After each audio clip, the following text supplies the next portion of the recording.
혹시 평생 곁에 두었으면서도 끝내 고맙다는 말 한마디 못 해본 사람이 있으십니까? 가을이 깊어가는 어느 해 늦가을이었습니다. 산자락 아래 자리한 작은 기와집 마당에는 감나무 한 그루가 서 있었고 그 붉은 감들이 낙엽과 함께 하나둘 떨어지던 계절이었습니다. 옥부는 이른 새벽부터 부엌 아궁이에 불을 지폈습니다. 손이 시렸습니다. 파란 연기가 처마 밑을 타고 흘렀습니다. 시어머니 복례는 그날도 안채문을 열자마자 한마디를 던졌습니다. 이 집 밥은 왜 맨날 이 모양이냐? 옥부는 고개를 숙였습니다. 숙이는 것이 몸에 배어 있었습니다. 벌써 20년째였습니다. 마당 한켠 감나무 가지에 걸린 낡은 놀이개 하나가 바람에 살랑 흔들렸습니다. 복례가 젊은 시절부터 걸어두었다는 그 놀이개를 옥부는 시집 온 첫날부터 보아왔지만 한 번도 가까이 다가가 본 적이 없었습니다. 괜히 손댔다가 또 꾸지람을 들을 것 같았기 때문입니다. 그날 저녁 복례가 갑작스레 몸져 누웠습니다. 그리고 사흘이 채 지나지 않아 숨을 거두었습니다. 옥부는 울었는지 울지 않았는지도 몰랐습니다. 다만 아궁이 앞에 오래 앉아 있었습니다. 꺼진 불을 바라보며. 그런데 초상을 치르던 날 밤 막내 시누이 분이가 옥분의 소매를 잡아당겼습니다. 옳게 어머니가 남긴 게 있어요. 분이가 내민 것은 작은 보자기 하나였습니다. 낡고 빛이 바랬지만 매듭 만큼은 단단하게 묶여 있었습니다. 분이가 말했습니다. 어머니가 마지막에 저한테 그러셨어요. 이건 반드시 옥분이 손으로 풀어야 한다고요. 옥분은 잠시 보자기를 바라보았습니다. 손이 선뜻 나아가지 않았습니다. 시어머니가 자신에게 무언가를 남겼다는 것이 낯설었습니다. 아니, 무서웠습니다. 또 무슨 서운한 말이라도 적혀 있으면 어쩌나 싶었습니다. 저는 잠시 자리를 피할게요. 분이가 조용히 일어났습니다. 옥부는 혼자 남겨졌습니다. 등잔불이 흔들렸습니다. 바람도 없는데 불꽃이 가늘게 떨렸습니다. 천천히 매듭을 풀었습니다. 보자기 안에는 서찰한 장과 함께 그 낡은 놀이개가 들어 있었습니다. 감나무 가지에 걸려있던 바로 그것이었습니다. 옥부는 놀이개를 손에 쥐었습니다. 생각보다 가벼웠습니다. 그리고 서찰을 펼쳤습니다. 복례에 굵고 투박한 글씨가 빼곡히 적혀 있었습니다. 첫 줄을 읽는 순간 옥분의 손이 멈추었습니다. 옥분아, 이 글을 내가 읽을 때면 내가 없을 터이니 이제야 할 수 있겠구나. 서찰에는 긴 이야기가 담겨 있었습니다. 복례는 젊은 날 자신의 이야기를 써내려갔습니다. 22살에 시집와서 시어머니에게 매일같이 구박을 받았던 일, 밥상을 엎어도 참고 바느질이 거칠다는 꾸지람에도 입술을 깨물었던 일, 그렇게 30년을 견뎠는데 어느 날 시어머니가 임종 직전에 자신을 불렀다고 했습니다. 그리고 같은 놀이개를 건네며 말했다는 것입니다. 내가 독하게 굴었던 건 내가 이 집에서 살아남게 하려 함이었다. 옥부는 읽다가 멈추었습니다. 손등으로 눈가를 눌렀습니다. 복례는 서찰에 이렇게 이었었습니다. 나는 그 말을 믿었는지 모르겠다. 그러나 나도 내게 똑같이 해버렸구나. 독하게 굴면 내가 강해질 줄 알았다. 아니면 그것이 사랑인 줄 알았는지도 모르겠다. 어리석은 늙은이의 어리석은 사랑이었다. 바람이 불었습니다. 등잔불이 크게 흔들렸다가 다시 조용해졌습니다. 옥부는 서찰을 무릎 위에 내려놓고 한참 동안 그대로 있었습니다. 눈물이 흐르는지도 몰랐습니다. 그저 손 안에 놀이개만 꽉 쥐고 있었습니다. 그런데 서찰 끝에는 한 줄이 더 있었습니다. 옥부는 그 줄을 2번 읽었습니다. 내가 이 집에 와준 것이 내 평생 가장 큰 복이었다. 옥부는 소리도 없이 울었습니다. 방바닥에 서차를 내려놓지도 못하고 그것을 붙든 채 등을 구부렸습니다. 20년 동안 듣고 싶었던 말이었습니다. 20년 동안 단 한 번도 듣지 못했던 말이었습니다. 그리고 이제 다시는 그 목소리로 들을 수 없는 말이 되어버렸습니다. 한참 후에 분이가 방문을 조심스럽게 열었습니다. 올케의 굽은 등을 보고 분이는 말없이 옆에 앉았습니다. 저도 몰랐어요. 분이가 말했습니다. 어머니가 그런 말을 마음에 품고 계셨는지 옥분이 물었습니다. 어머니가 언제 이걸 쓰셨을까요? 몸져 누우신 첫날 밤이요. 분이가 천천히 대답했습니다. 제게 맡기시면서 반드시 옳게 손에 닿아야 한다고 몇 번이나 당부하셨어요. 옥분은 다시 놀이개를 바라보았습니다. 빛바랜 비단끈과 작은 옥 장식. 복례가 젊은 시절부터 간직했던 것. 그리고 그 전에는 복례의 시어머니가 건넨 것.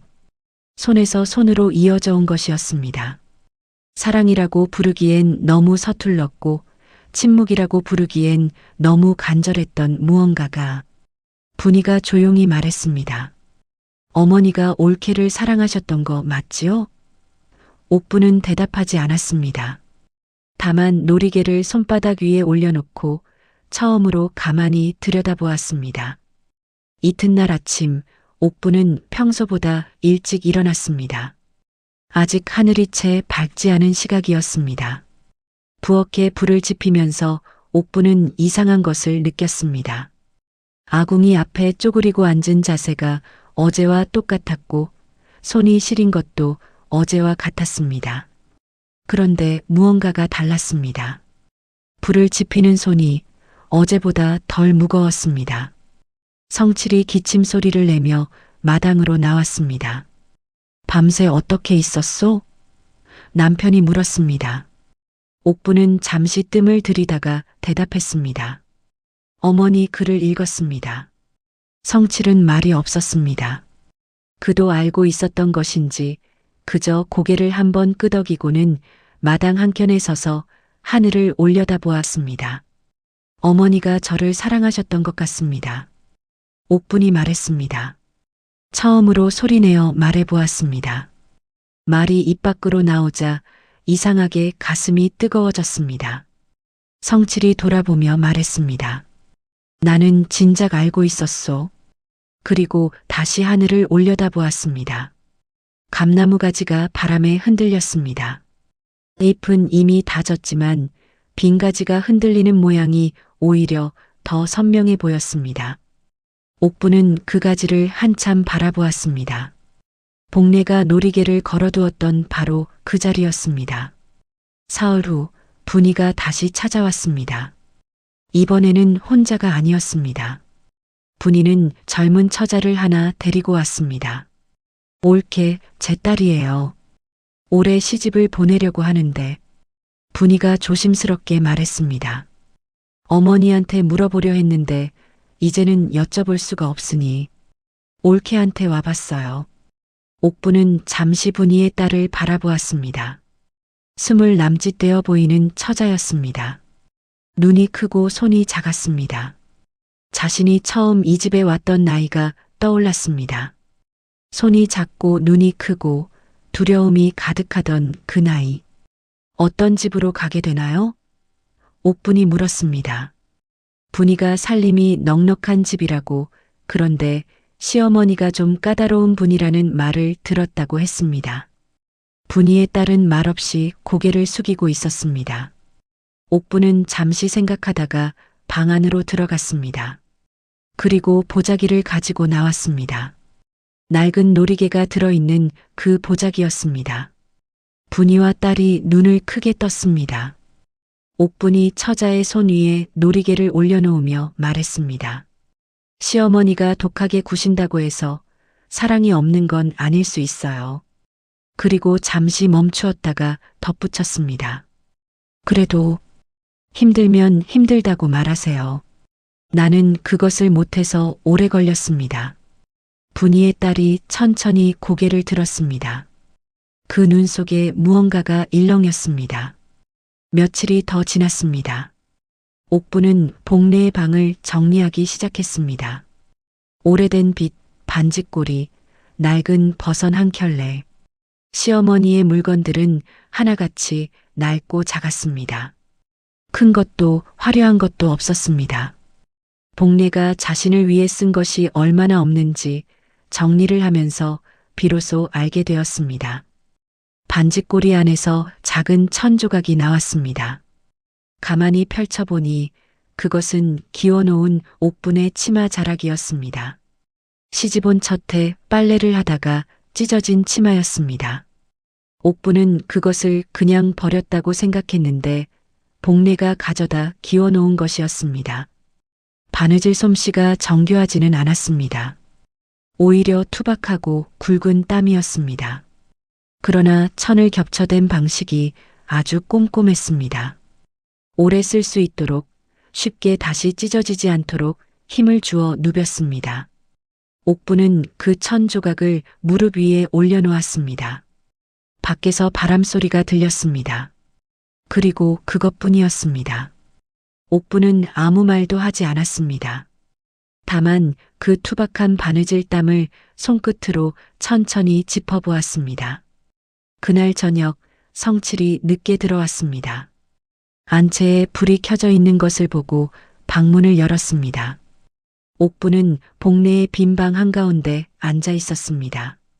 손에는 기운 천 조각을 들고 있었습니다.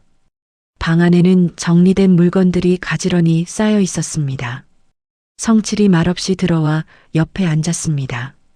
한동안 두 사람은 아무 말도 하지 않았습니다. 낡은 방 안에 등잔불이 흔들렸습니다. 서방님, 옥분이 먼저 말했습니다. 어머니가 저를 왜 그리 대하셨는지 이제는 알 것 같습니다. 성칠이 대답하지 않았습니다. 기다렸습니다. 옥분이 이어 말했습니다. 그래도 저는 오래 서운했습니다. 그 서운함이 잘못된 것이었는지는 모르겠습니다만 성칠이 말했습니다. 잘못된 것이 아니오. 옥분이 성칠을 바라보았습니다. 성칠은 앞을 보고 있었습니다. 어머니도 서운하게 하신 것이 잘못이고 당신이 서운했던 것도 당연한 것이오. 두 가지가 다 맞을 수 있소. 그리고 천천히 덧붙였습니다. 그래야 살 수 있지 않겠소. 옥부는 그 말을 되새겼습니다. 두 가지가 다 맞을 수 있다. 그 말이 이상하게 가슴속 어딘가를 건드렸습니다. 오래 걸어 잠갔던 문 하나가 삐걱 열리는 것 같은 느낌이었습니다. 복례의 49제가 가까워질 무렵이었습니다. 옥부는 제를 준비하면서 음식을 만들다가 손을 멈추었습니다. 복례가 살아있을 때 가장 좋아하던 음식이 무엇인지 자신이 모른다는 것을 깨달은 순간이었습니다. 20년을 함께 살았는데 단 한 번도 물어본 적이 없었습니다. 아니, 물어볼 생각조차 하지 못했습니다. 분이에게 물으러 갔습니다. 분이는 잠시 생각하더니 웃으며 말했습니다. 어머니는 단호박 범벅을 참 좋아하셨어요. 그런데 옳게 일이 많을까봐 한 번도 드시고 싶다는 말 안 하셨을 거예요. 분이가 잠시 멈추었다가 덧붙였습니다. 그게 어머니 방식이었어요. 옥부는 다시 부엌으로 돌아갔습니다. 단호박을 꺼냈습니다. 만들어 본 적 없는 음식이었습니다. 분이에게 물어가며 천천히 만들었습니다. 범벅이 완성되었을 때 옥부는 사당 앞에 그릇을 올려놓았습니다. 그리고 오래 서 있었습니다. 무릎을 꿇고 두 손을 모으고 눈을 감았습니다. 무슨 말을 해야 할지 몰랐습니다. 그래서 아무 말도 하지 않았습니다. 다만 그 자리에 오래 있었습니다. 49제가 끝나고 며칠 후 분이의 딸이 혼자 찾아왔습니다. 처자는 문 앞에 서서 수줍게 인사를 하고는 손에 들고 있던 것을 내밀었습니다. 작은 주머니였습니다. 아주머니께서 주신 놀이개 덕분에 마음이 많이 놓였습니다. 대신 제가 만든 것을 드리고 싶었습니다. 처자가 말했습니다. 주머니 안에는 작은 매듭 하나가 들어 있었습니다. 아직 솜씨가 서툰 매듭이었습니다. 실이 조금 엉키고 모양이 고르지 않았습니다. 옥분이 말했습니다. 시어머니 댁에는 잘 갈 수 있겠어요? 처자가 고개를 끄덕이다가 솔직하게 말했습니다. 두렵기는 합니다. 그런데 아주머니 말씀이 계속 생각납니다. 힘들면 힘들다고 말하라고 하셨잖아요. 그리고 수줍게 웃었습니다. 저는 해볼 것입니다.